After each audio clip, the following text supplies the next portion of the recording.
Please don't misunderstand me, and this I am saying for the benefit of the entire audience.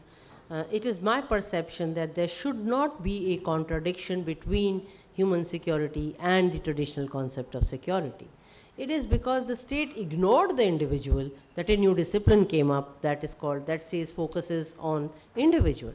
The fact is that theoretically the state was formed after individuals contracted to form the state.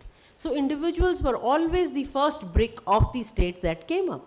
It is in the process that state forgot that individual exists, and that a new approach has come. That apart, your specific question on border, and I'm glad that you asked this question because this is a question which really haunts us.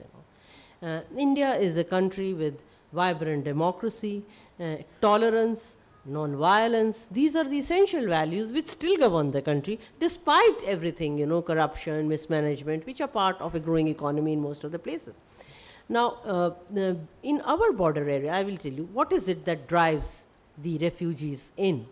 And they need not be refugees as per defined UN definition. In India's northeast, for instance, you have people who cross the road during the daytime, come and work here, and in the evening go back. They are not even migrants, they are not even refugees, and yet they are not Indians. And whom are they putting pressure on? Indian citizens, because they are catching the jobs which otherwise Indians would have got it. Now, do you think it is a state responsibility to protect the Indian citizens? And if the state does not protect, who will protect individual responsibility?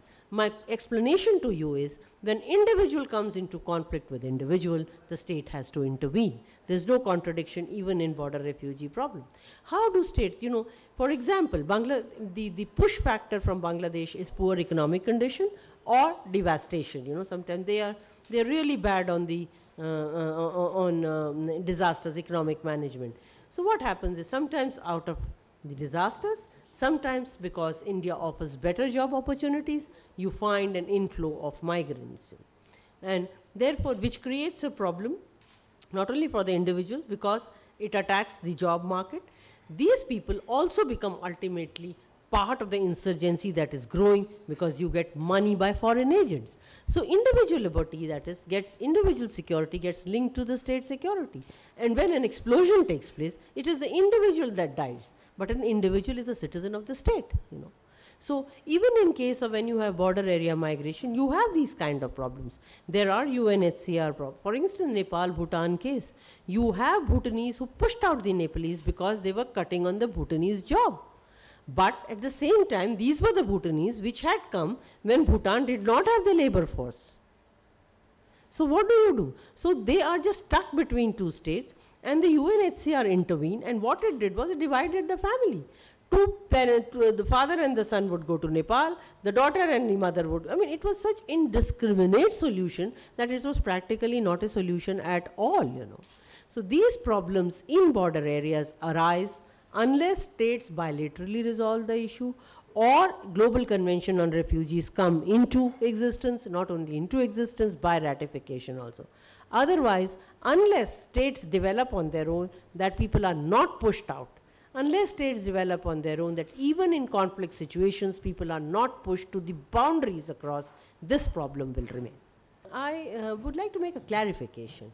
Every refugee is not a terrorist, but they are the potential grounds because the compulsions are such and the money that they get, so their involvement in the insurgency is very much there. They have a nexus with Pakistan, they get funded by Pakistan, they get trained by Pakistan, and our northeast is in turmoil. And one of the reasons is that the insurgency is externally funded. And how do we deal with it? The state has a problem. When you have people coming in, and these are what I would say a very nice word for it, and these are perils of democracy. In a democracy, it is very difficult to push out the refugees. In a democracy, it is very difficult to take stringent measures by the state. And this particular problem gets complicated because ethnically they are same as us, as Indians. They come and they change their name, they start putting bindi, and partly the state is also responsible. The political parties give them recognition because they are vote banks of tomorrow. And as a this is an extremely complicated problem in which it becomes very difficult to push them out, you know. A very, very roughshod figure for the state of Delhi was 10 million 10 years ago. So you can imagine how many Bangladeshis are there. In an economy which is growing, which is robust, but which is growing, in a state which is developing, you know, extra pressures from state on job, on economy, create very, very serious problem, you know. Plus, you know, for instance, Ukraine doesn't have an Islamic problem of the kind that the Syrians are facing. But when you have influx of people of particular identity, you could face problems tomorrow, you know. And I don't know how democratic Ukraine emerges tomorrow, but if it emerges anything along the lines of Indians, it will be very difficult to push them out.